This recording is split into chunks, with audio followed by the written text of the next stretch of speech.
السلام علیکم یا صاحب الزمان، اللہم صلی علی محمد و آل محمد وعجل فرجہم۔ بسم اللہ الرحمن الرحیم۔ حضرت محسن صلی اللہ علیہ وسلم کی غم انگیز ولادت بھی اسی شہادت کے دن تھی۔ ان کی شہادت کی کیفیت کے بارے میں پہلے سے پیشن گوئی ہو چکی تھی۔ یہ اس عظیم مصیبت کی دلیل ہے جو حضرت محسن صلی اللہ علیہ وسلم کے قتل کے ساتھ اسلام پر وارد ہوئی۔ یہ اس شدت غم کی علامت ہے جسے حضرت زہرا صلی اللہ علیہ وسلم نے اپنے بیٹے کی شہادت پر برداشت کیا۔ آپ کا نام محسن صلی اللہ علیہ وسلم رکھا گیا۔ محسن صلی اللہ علیہ وسلم پیغمبر اکرم صلی اللہ علیہ وسلم کو نہایت ہی عزیز تھے۔ آپ صلی اللہ علیہ وسلم نے پہلے سے ان کا نام رکھا ہوا تھا۔ اگر فاطمہ زہرا کا یہ پھول دنیا میں آ جاتا تو سب لوگ اس کو پیغمبر اکرم صلی اللہ علیہ وسلم کی یادگار کہتے اور اس کا احترام کرتے، لیکن اچھا ہوا کہ یہ دنیا میں تشریف نہیں لائے، چونکہ دنیا میں آنے سے پہلے اسے اور اس کی ماں کو اس طرح پاس و لحاظ کیا گیا۔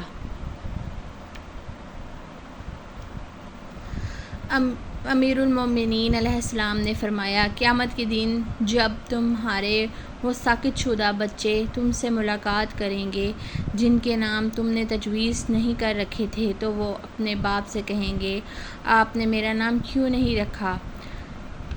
پیغمبر صلی اللہ علیہ وسلم نے حضرت محسن صلی اللہ علیہ وسلم کے دنیا میں آنے سے پہلے ان کا نام رکھا تھا۔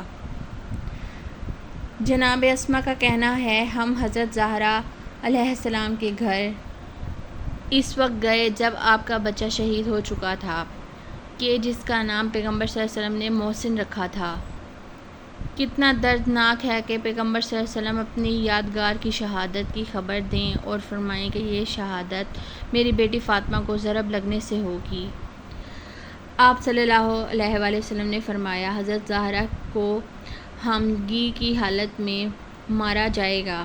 اس ضرب کی شدت سے اس کا بیٹا محسن ساقط ہو جائے گا اور خود بھی اس ضرب کے اثر سے اس در فانی سے ملک و بقا کی طرف روانگی ہوگی۔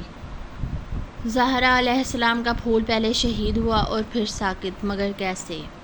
یہ ایک ایسا سوال ہے جو اس واقعہ کی جزیات سے واضح ہوگا۔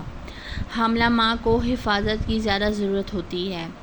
وہ خوف و وحشت کے جو اہل ثقیفہ کے ہجوم سے پیدا ہوئی تھی، وہ بلند و بے ادب آوازیں اور بغیر اجازت کے گھر میں گھسنے کا ارادہ ہی ایسی چیزیں ہیں جو محسن کے اسقاط کا سبب بن سکتی تھیں۔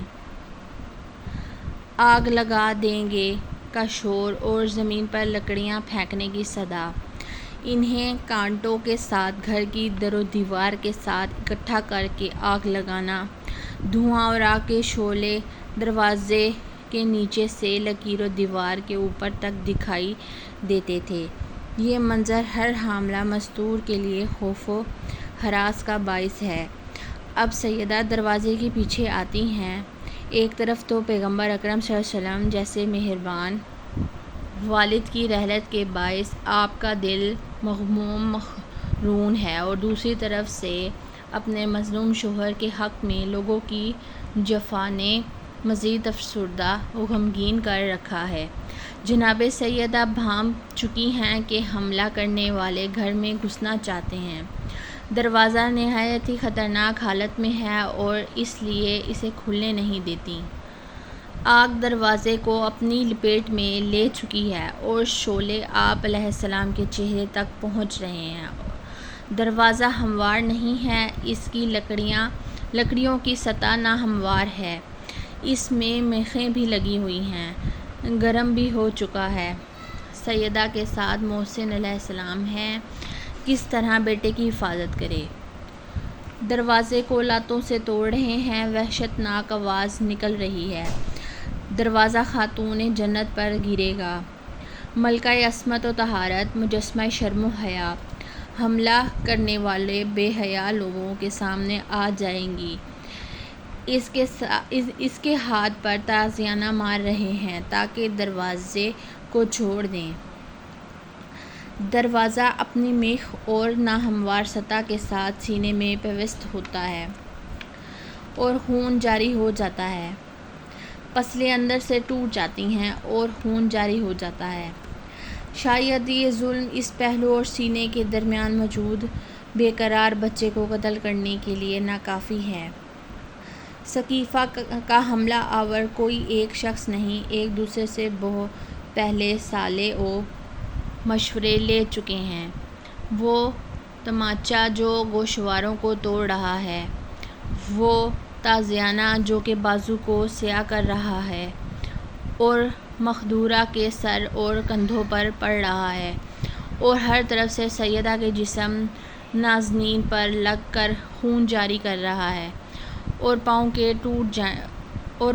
ٹوٹ جائیں جو حاملہ خاتون پر ضربیں لگا رہے ہیں۔